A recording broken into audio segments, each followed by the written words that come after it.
Elle s'est retournée et m'a fait un signe de la main. C'est la dernière fois que j'ai vu Barbara Nichols. Les autorités n'avaient aucune piste. J'étais dans la résidence universitaire la plus ancienne du campus. Des choses étranges ont commencé à se produire. J'avais toujours l'impression qu'on m'épiait, je me sentais sous pression. Ce cas a eu lieu dans le sud des États-Unis. Quelqu'un ou quelque chose a attiré cette fille vers cet étang. Quelle sorte de créature peut tuer sans laisser de traces? J'ai commencé à sentir un inconfort accablant, comme des démangeaisons. Je voulais juste me retourner pour voir qui était là. La plupart du temps, les chiens étaient retrouvés morts dans l'étang Barbara Nichols. Qu'est-ce qui tuait ces chiens?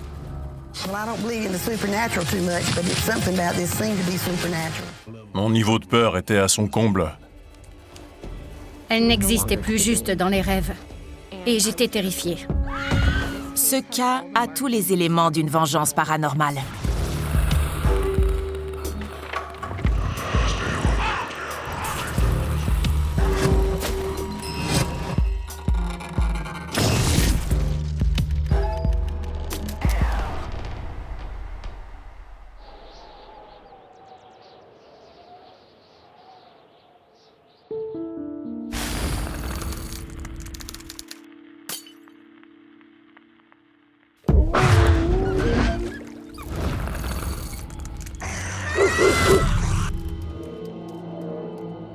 Comme je n'ai jamais vécu ailleurs, le comté de Johnston, c'est vraiment chez moi. Par le passé, cette zone rurale dépendait surtout de la culture de tabac. Presque tout le monde était fermier ou travaillait dans les champs. Je sais que ça peut sembler vieux jeu, mais on n'était que de simples agriculteurs. C'était notre mode de vie dans le comté de Johnston.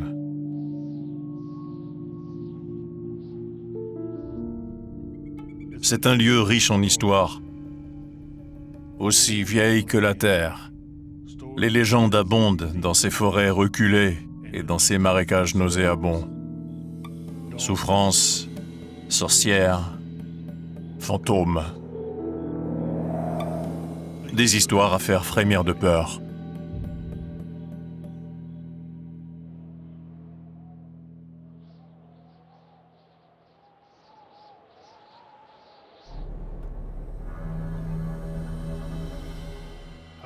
J'ai rencontré Barbara Nichols quand on allait à l'école primaire Corinth Holders.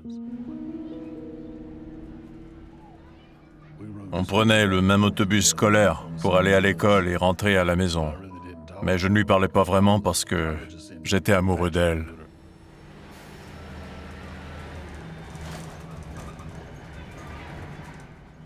Je trouvais que c'était la fille la plus belle et gentille que je n'avais jamais vue. Elle avait de magnifiques yeux bruns, elle était splendide.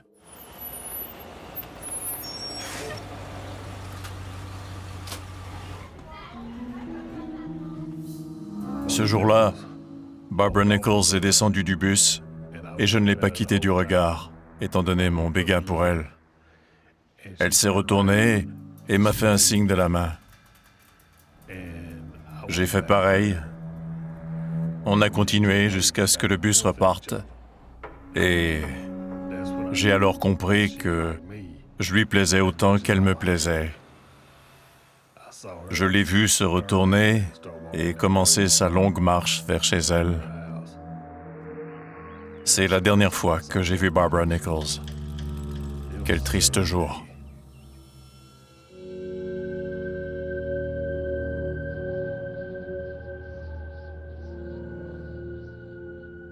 Richard Estep, Todd Naren, première prise.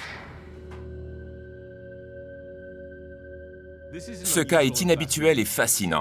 Il contient tant d'éléments qu'on n'a pas tendance à voir. Erin Goodpipe, première prise.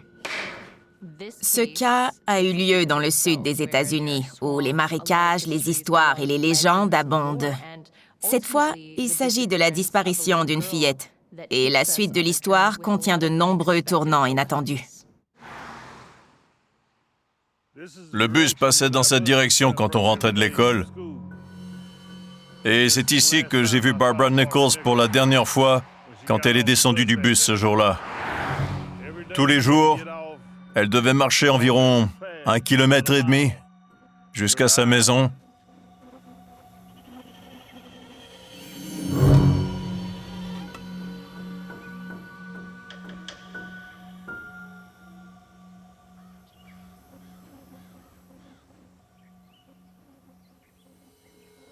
C'est ici que sa famille habitait. La maison est délabrée, mais elle l'était déjà à l'époque. Personne ne voulait leur louer une maison convenable. C'est parce qu'ils étaient originaires de l'Ohio. Même si la guerre de sécession s'était terminée 100 ans plus tôt, le ressentiment et la haine envers le nord du pays et ses habitants n'avaient pas cessé dans le sud. Barbara a peut-être payé le prix d'un conflit qui a eu lieu un siècle avant sa naissance. Cela dit, il y a des hypothèses encore plus obscures et sinistres à considérer. Le père de Barbara buvait beaucoup. Il dilapidait l'argent de la famille. Mais sa mère était très débrouillarde. Elle a tout fait pour épargner leurs ressources. Elle a posé des fenêtres elle-même. Elle a débroussaillé le terrain et peint la maison. Elle a réparé tout ce qu'elle pouvait. Elle s'est investie. Elle a tout fait pour que cette maison soit logeable. C'est ici que Barbara Nichols se rendait tous les jours après le trajet de bus. Mais ce jour-là, elle a disparu. There was a farmer had a dog and Bingo was his name. O-B-I-N-G-O-D.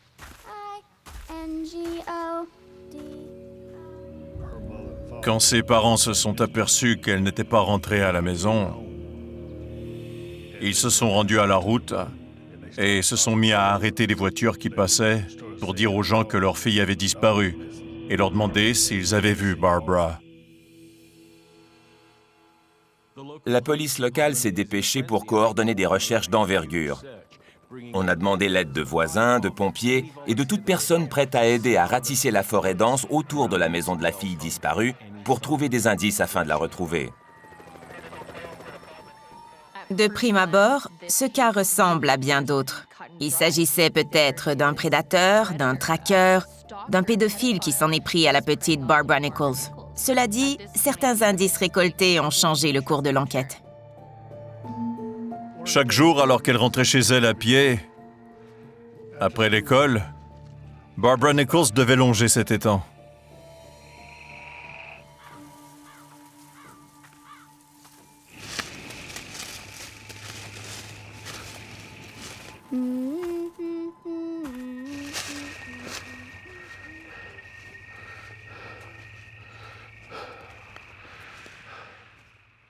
À environ 9 heures le lendemain matin, on l'a retrouvée. Son corps inanimé flottait dans l'étang près de chez elle.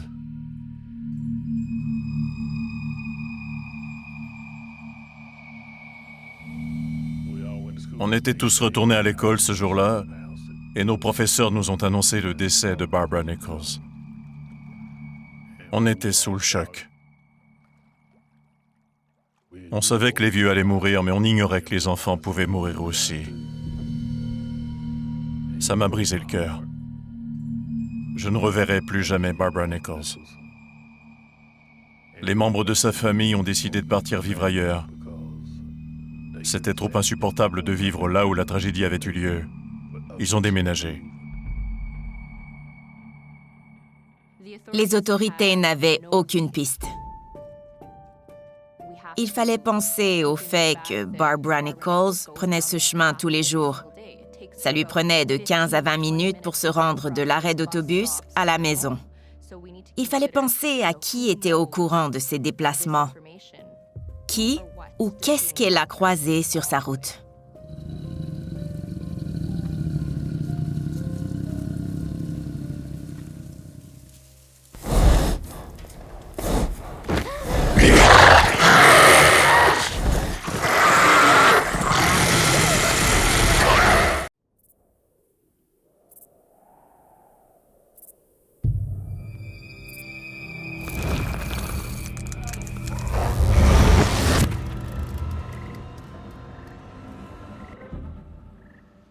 On ne sait pas ce qui s'est passé, mais elle a été retrouvée dans l'étang. Elle s'était noyée. Ça a été la fin de Barbara Nichols.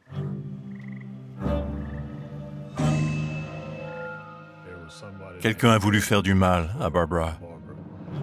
Cette personne connaissait possiblement ses habitudes et aurait pu savoir qu'elle empruntait ce chemin tous les jours.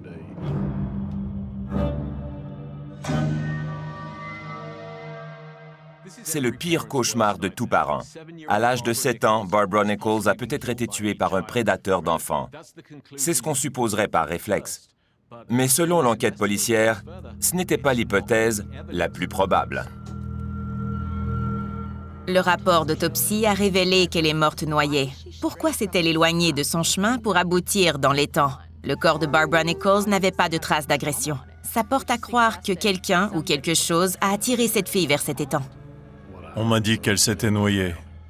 On ne m'a jamais parlé de traumatisme contondant ou autre chose du genre.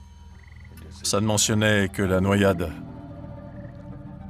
Des pistes ont été trouvées autour de l'étang. Ces traces étaient celles d'un quadrupède. Quelques pistes d'animaux ont été trouvées sur le bord de l'étang, où Barbara Nichols a été retrouvée. Cet indice a changé la donne. Les gens de la région ont pensé à des créatures mythiques. Les gens se posaient des questions. Ils voulaient savoir quel genre d'animal arriverait à tuer une fillette sans laisser aucune marque sur son corps. Quelle sorte de créature peut tuer sans laisser de traces? S'agirait-il d'une créature d'une autre dimension?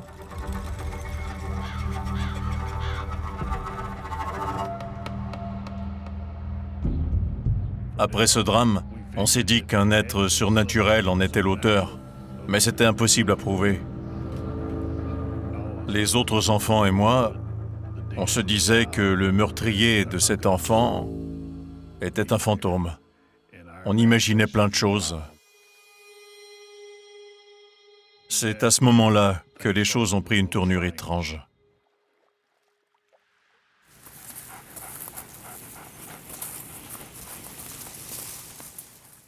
Des chasseurs allaient souvent dans les bois près de chez elle et détachaient leurs chiens. Ils chassaient le lièvre. Les chiens allaient repérer les lièvres, mais il est arrivé qu'un ou deux des chiens ne reviennent pas à la fin de la journée de chasse. Les propriétaires retournaient jour après jour pour chercher les chiens. Buddy! Buddy! La plupart du temps, les chiens étaient retrouvés morts dans l'étang Barbara Nichols. Ils s'étaient noyés. Les chasseurs ont cessé de chasser près de cet étang de crainte de perdre un chien. Toute la communauté avait peur.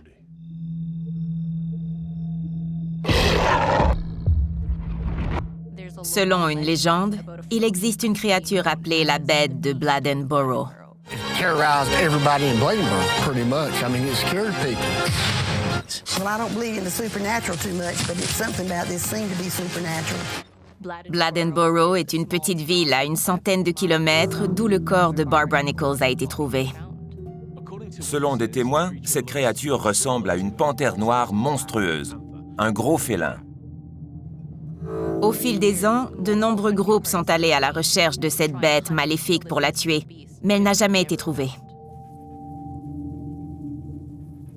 Est-ce possible que l'être qui a tué Barbara Nichols et les chiens ait été d'origine paranormale?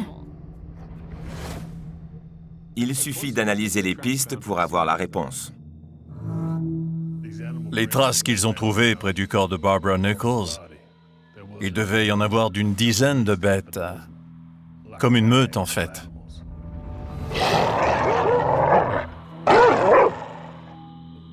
À cette époque-là, quand les gens voulaient se départir de leurs chiens, ils allaient l'abandonner dans les bois.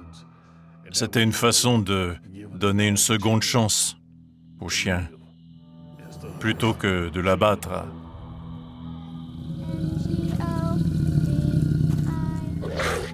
Les autorités ont conclu qu'il y avait une meute de chiens. On ignore ce qui s'est produit. Elle n'a peut-être pas été en mesure de fuir tous ces chiens. On ne sait pas comment, mais elle a abouti dans les temps. On a fini par apprendre que ce n'était pas tout. Ça semblait de plus en plus clair que les chiens sauvages ont joué un rôle dans la mort de Barbara Nichols. Mais qu'est-ce qui a tué les chiens de chasse? Dans les semaines et mois qui ont suivi, ça a continué. Des chiens de chasse disparaissaient et on les retrouvait morts dans l'étang. La situation était si préoccupante que même les pêcheurs ne s'aventuraient plus sur l'étang. Ils avaient trop peur.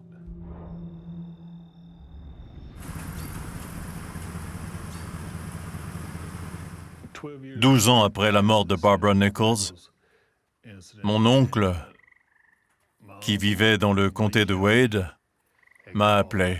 C'était un grand chasseur et pêcheur. Il m'a demandé d'aller attraper des grenouilles avec lui. Je vais vous expliquer comment on attrape des grenouilles par ici. D'abord, ça prend un bateau. Dans ce cas, une chaloupe. Ça prend aussi un trident. Il faut longer les berges aussi lentement que possible, tout en éclairant la berge dans le but de trouver des paires d'yeux qui scintillent ou des gorges jaunes de grenouilles taureaux.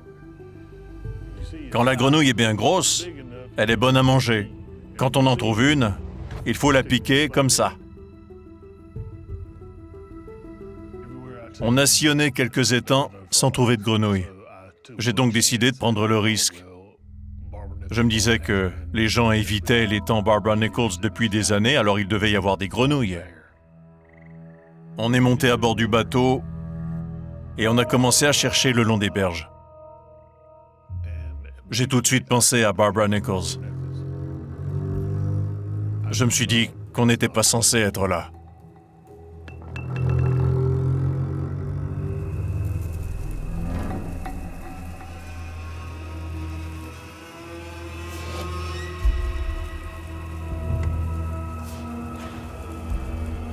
Dingo was his name.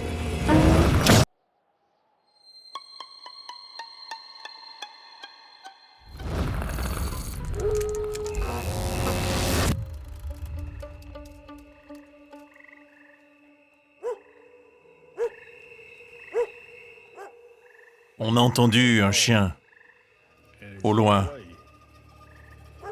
Il se rapprochait de plus en plus de nous, et il aboyait.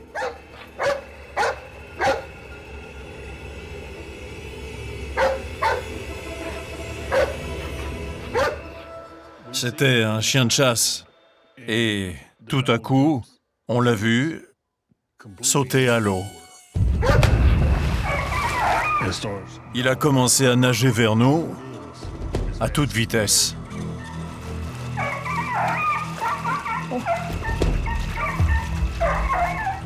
On avait peur qu'il ait la rage, on ne savait pas ce qui lui arrivait, mais il se dirigeait droit vers nous.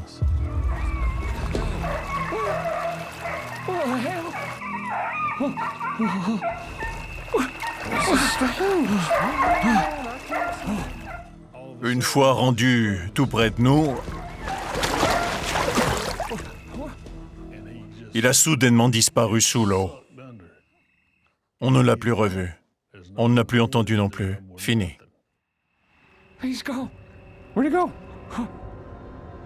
On ne comprenait pas pourquoi ce chien avait disparu si subitement sous l'eau. Il n'y a pas d'alligator en Caroline du Nord. On ne pensait plus qu'à partir. On voulait se rendre à la camionnette le plus vite possible pour quitter les lieux.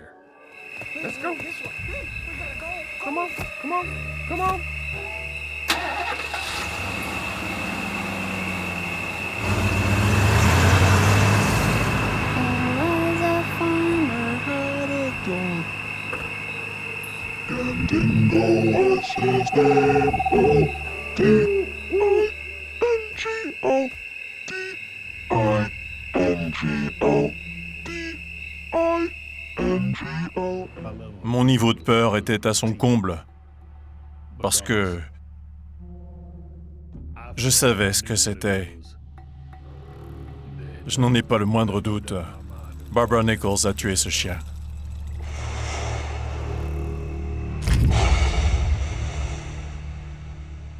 Ce cas a tous les éléments d'une vengeance paranormale. La petite Barbara Nichols est décédée dans cet étang de façon tragique et sans doute que sa mort a été atroce, compte tenu de toutes ces traces d'animaux près d'où on l'a trouvée.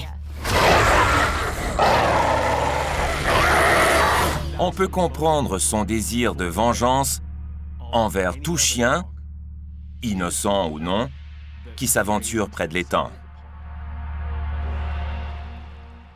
Je vois ça comme un acte de vengeance. C'est triste que tant de bons chiens soient morts. Je trouve ça encore plus triste que Barbara soit morte.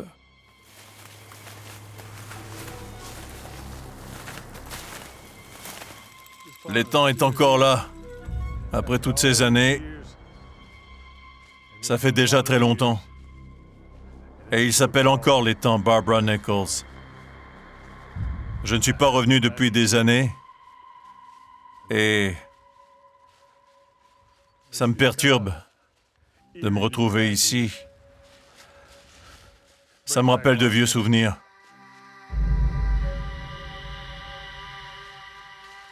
Elle aurait fondé une famille.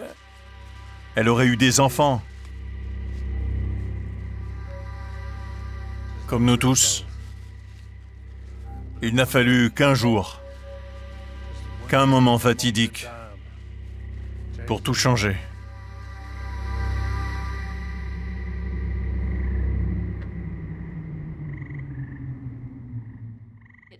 Ça illustre le sort tragique d'esprits d'enfants qui restent dans cette dimension. Ils sont soit coincés, soit incapables de faire la paix avec leur mort pour poursuivre leur route. Dans ce cas, Barbara Nichols a décidé, pour une raison que j'ignore, de rester.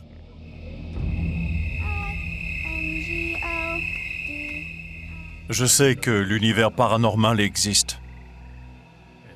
La vengeance et toutes les émotions peuvent continuer d'exister très longtemps après notre mort.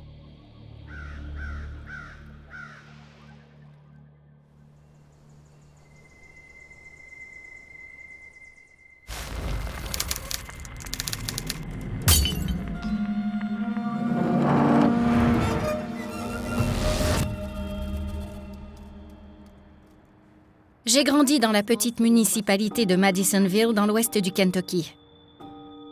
C'est une région où il y a de nombreuses fermes et de grandes forêts. Les gens sont très religieux, il ne se passe pas grand-chose. Je ne souhaitais pas vivre comme ça.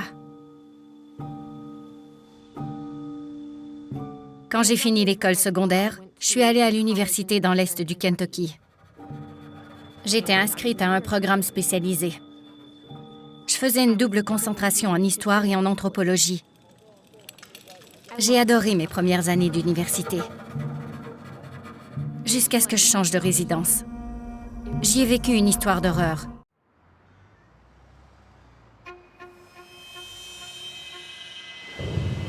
J'ai emménagé dans la résidence la plus ancienne du campus.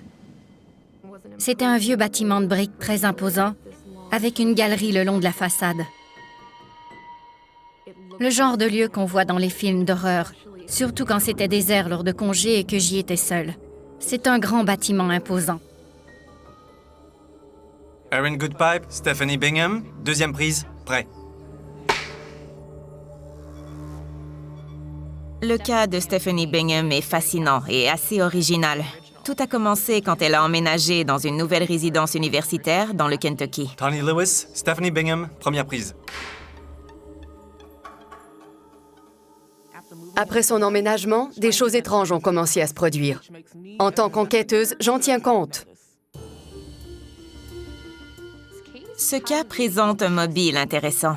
Tout a commencé quand Stephanie a eu une nouvelle colocataire.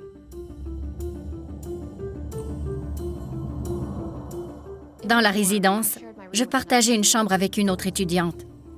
J'ai tout de suite remarqué qu'elle était un peu étrange. Elle était très religieuse. Je savais que ses croyances étaient vraiment différentes des miennes. Well, if you want, I have a prayer meeting on Saturday. Oh, yeah, maybe. The portico and not the building itself, with its storerooms, supper rooms, and entertainment. I hope you have a good day. Thanks.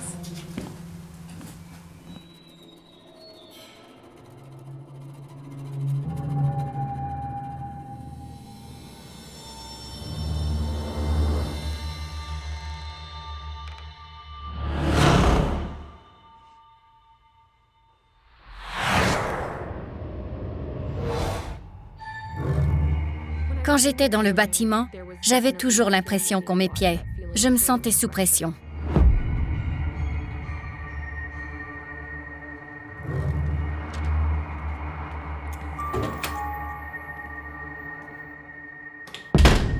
Stephanie commençait à sentir que quelque chose ne tournait pas rond. Elle ne se sentait pas à l'aise dans sa chambre ni avec sa colocataire. Elle était perturbée, mais c'est seulement lors de sa 3e nuit dans cette résidence que les événements ont pris une tournure paranormale. En tant qu'enquêteuse, je trouve qu'il faut chercher des explications. J'étais au lit et j'ai vu du mouvement dans ma penderie.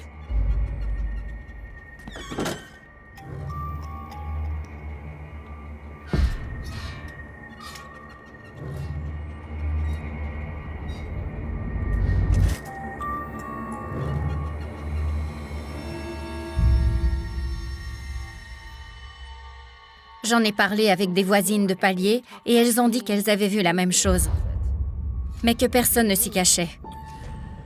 Elles étaient nombreuses à croire que c'était un voyeur. Stephanie et d'autres étudiantes dans cette résidence ont vu leurs vêtements bouger. Elles ont tenu pour acquis qu'un voyeur les observait. Mais il n'y avait pas de preuve tangible qu'une personne en était responsable. C'est le genre de cas qu'on me confie pour voir si le phénomène est d'origine surnaturelle ou non. Quand un esprit veut effrayer quelqu'un, y a-t-il un meilleur endroit que dans une penderie ou sous un lit?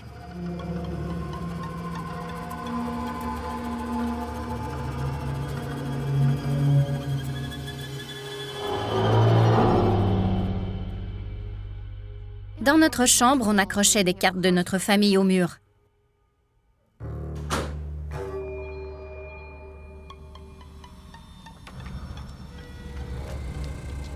Un jour, en rentrant, les cartes s'ouvraient et se refermaient.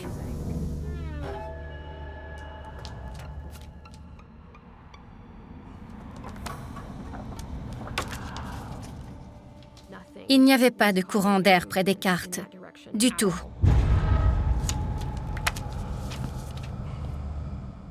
Je constate un schéma quant à l'activité surnaturelle dont Stephanie est témoin. Les cartes de souhait lui étaient chères et les vêtements sont des biens personnels. Elle semble être visée personnellement, comme si on la ciblait. Reste à savoir qui lui ferait ça et pourquoi. Je constate une sorte de formule qui existe quand un individu est ciblé par un esprit. Ce dernier peut commencer par faire du bruit, comme le mouvement des vêtements sur les cintres ou en déplaçant des objets personnels. Quand ce genre de choses arrive, je sais que ce n'est que le début.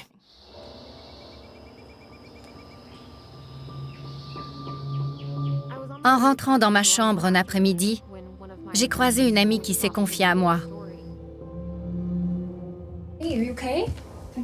Elle était troublée. Elle n'allait pas bien du tout. Ça se voyait dans son regard. Elle m'a parlé d'un cauchemar récurrent. Elle était absolument terrifiée.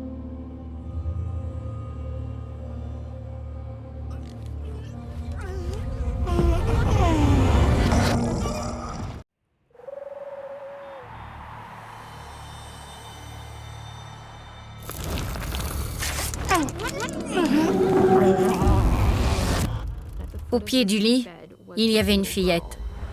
Elle lui souriait. Elle a été envahie par la panique. J'ai tendance à ne pas m'en faire pour des cauchemars. Je lui ai dit de ne pas s'en faire.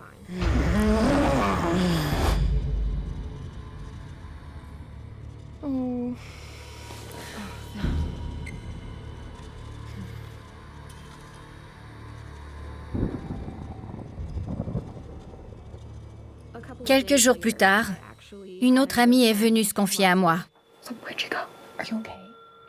Elle m'a parlé d'un rêve troublant qu'elle avait fait. Elle s'était réveillée dans une baignoire.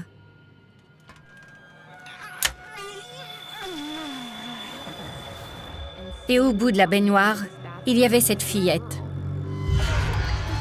Mon amie était terrifiée.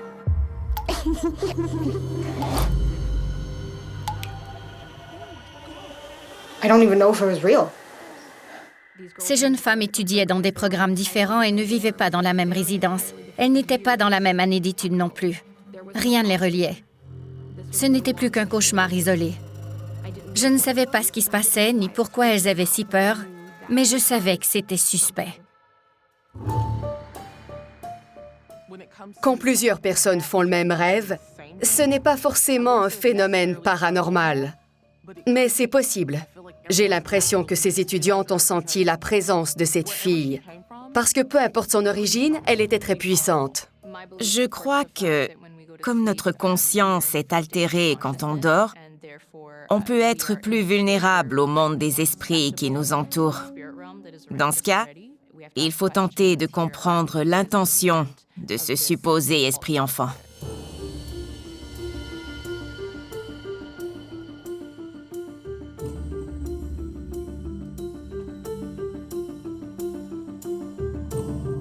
J'étais en voie de devenir anthropologue. Donc, face à un phénomène qu'on ne comprend pas, il faut faire des recherches. J'avais l'impression qu'un être tentait de se révéler à travers ses rêves et ses cartes qui bougeaient. En consultant les ressources pour comprendre ce qui m'était arrivé et les rêves de mes camarades, je n'ai rien trouvé de véritablement concret. J'ai commencé à chercher des légendes d'êtres surnaturels qui souriaient. J'ai appris qu'il existait une histoire semblable d'une apparition d'un homme souriant. Cet homme souriant est en fait un personnage légendaire de creepypasta, des histoires de peur sur Internet. Le sourire de ce personnage n'a rien d'ordinaire. Il est menaçant, comme pour dire « Je vais t'attraper ». C'est important de se demander comment on se sent quand on voit une apparition d'enfant et tenter de comprendre l'intention du sourire. Je crois que la plupart du temps, on sait intuitivement ce que ça veut dire. La plupart des étudiants rentraient chez eux à la fin de la semaine. Je restais sur place. J'aimais ça quand c'était calme. Je pouvais étudier tranquillement, mais je me sentais souvent seule.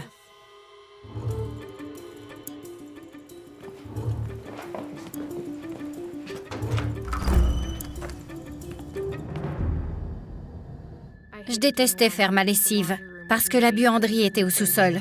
C'était effrayant.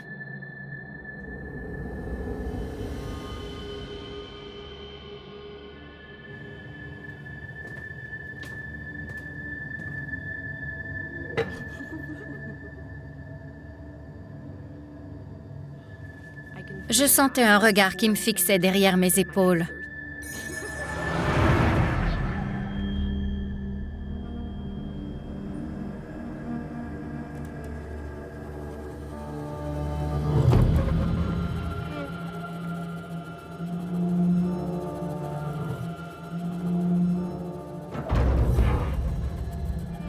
J'ai commencé à sentir un inconfort accablant, comme des démangeaisons. Je voulais juste me retourner pour voir qui était là.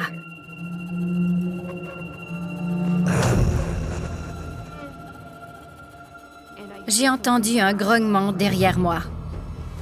J'ai eu une peur bleue.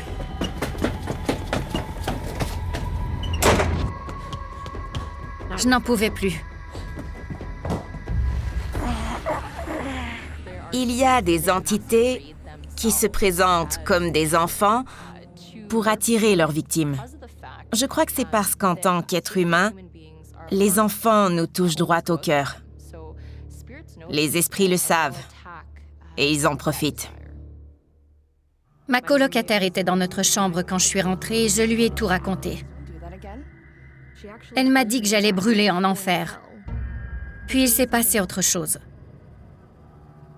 Stephanie a tout fait pour éviter de redescendre au sous-sol, mais elle a fini par devoir y retourner.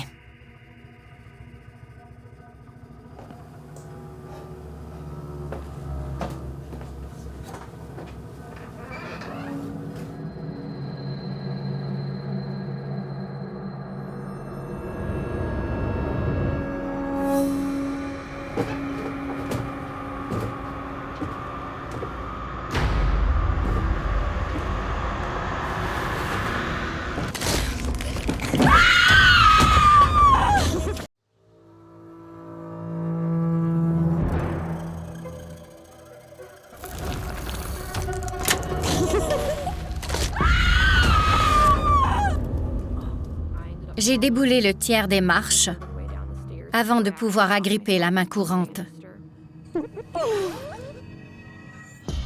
Au sommet de l'escalier, j'ai vu la fillette. Elle me fixait du regard et elle me souriait. J'ai tout de suite su que c'était la même entité que mes amis avaient vue dans leurs rêves.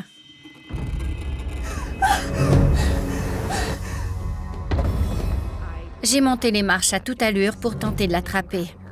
Ça a été mon seul réflexe. Quand je suis arrivée au sommet de l'escalier, elle n'était plus là. Quand il se passe des choses étranges, comme cette fillette qui est apparue, il faut trouver des pistes, voir si des enfants sont morts dans les alentours. À quelques kilomètres de là, il y a la maison Irvington, où Elizabeth Irvine et son mari et cousin William Irvine ont eu 5 enfants. Ils sont tous morts durant leur enfance. Je crois que l'un d'eux est décédé de la fièvre typhoïde. Peut-être que l'esprit d'un de leurs enfants a hanté Stephanie. Si oui, pourquoi s'en prendre à Stephanie? Cette fillette m'a poussée. Elle était contente de me faire du mal. Elle se réjouissait de ce qu'elle m'avait fait subir. Elle n'existait plus juste dans les rêves. Et j'étais terrifiée.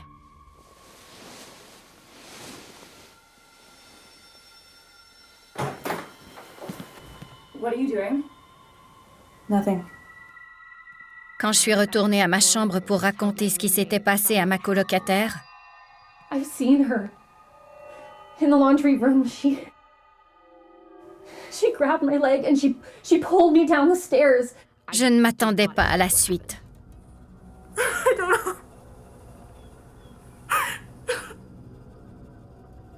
Ma colocataire m'a parlé d'un voyage qu'elle avait fait avec sa famille dans les Caraïbes. Ses parents étaient très croyants et étaient missionnaires. Leur but était de propager la foi le plus possible. Quelqu'un n'a pas aimé ça. Avant leur départ, ses parents ont reçu un cadeau. C'était un collier. Ils l'ont rapporté à la maison et les problèmes se sont enchaînés par la suite. On entend souvent parler de missionnaires sans saisir l'atmosphère et la culture où ils vont, ni l'histoire des peuples locaux. Il faut être très prudent quand on fait ce genre de travail. De nombreuses cultures vont imprégner des objets d'une énergie. Il faut toujours se demander quelle énergie un objet peut porter. Stand up. Just stand up. I just gotta show you something. So I know what you're talking about.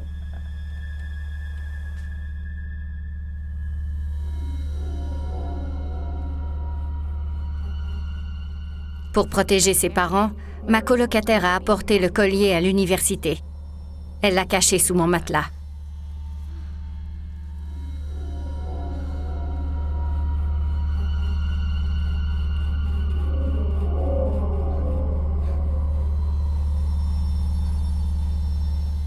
Dès que sa famille est rentrée dans leur maison avec ce cadeau, l'activité a commencé. Dès que le collier a été sorti de la maison, ça a cessé. Mais une fois à l'université, l'activité a recommencé là. J'avais enfin une explication. C'était sûrement la cause de tout ce qui se passait. Elle m'a expliqué ce qui s'était passé chez ses parents et j'ai repensé à son arrivée à l'université et au début des cauchemars de mes camarades. Ça me semblait logique. Dans ce cas, la vengeance survient 2 fois. La colocataire savait ce qui se passerait si elle gardait ce cadeau. Elle l'a mis sous le matelas de Stephanie, peut-être parce que les deux ne s'entendaient pas ou que Stephanie ne partageait pas ses croyances. L'esprit voulait aussi se venger. Les parents ont reçu ce cadeau empoisonné d'une personne qu'ils tentaient de convertir contre son gré. Pour elle, c'était une sorte d'expérience. Alors elle était en partie curieuse de voir ce qui se passerait si j'ignorais ce qu'elle avait caché.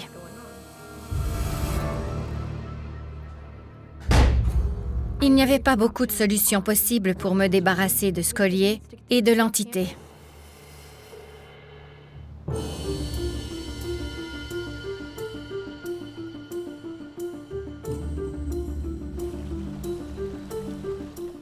Je me suis rendue dans les bois. J'ai attaché le collier à une roche.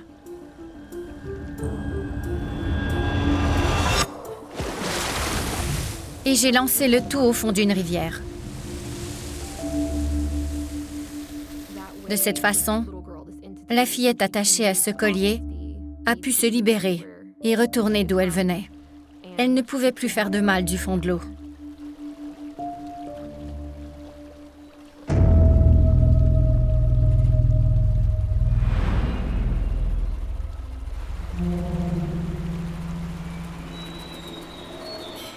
L'eau contient une énergie très puissante. Elle a des propriétés rajeunissantes et purifiantes. Stephanie a été bien inspirée de lancer ce collier dans le cours d'eau. C'est une histoire de vengeance fascinante. J'espère que, grâce à l'intervention de Stephanie, ça s'est réglé et que l'esprit a pu poursuivre sa route vers l'au-delà. Après avoir jeté ses perles dans la rivière, on n'a plus revu cette fillette. Personne sur le campus n'a reparlé de cauchemar. Je crois donc que ça a fonctionné. Je n'ai pas de rancune envers les gens qui ont animé ce collier. Ils tentaient de préserver leur culture, leurs croyances et leur milieu de vie. Je n'ai jamais été l'objet de ce désir de vengeance. J'ai été victime de dommages collatéraux.